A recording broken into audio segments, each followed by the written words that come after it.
Ob Martinovih dobrotah se marsikomu pocedijo sline, toda pot do današnjega Martinovega kosila je bila dolga in malce nenavadna. Vse se je začelo na peronu na Gorenjskem, kjer so se družine kot v starih časih odpravile na čisto pravi izlet s parnikom. Pozdravljeni, vozne karte bi pogledali, prosim. Kaj ti je najbolj všeč? Ko gremo z vlakom. Kako pa dela vlak? Čuču. Potnike je ves čas spremljala dobra glasba.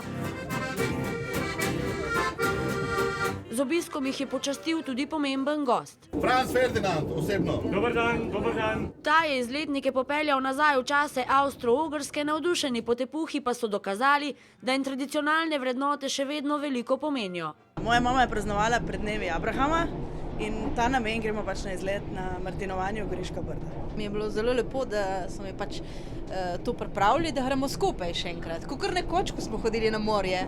Le da nas na končni postaji ni pričakalo morje, temveč veselo Martinovo rajanje ob žlahtni kapljici in dobri hrani.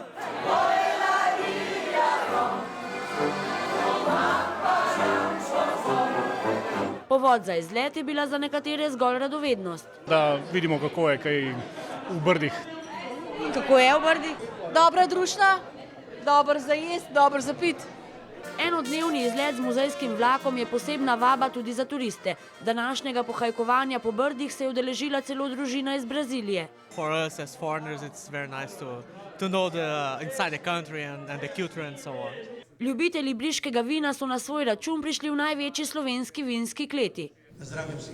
Današnji dan si bomo zapomnili po prijaznih ljudeh in to je to, pa vino.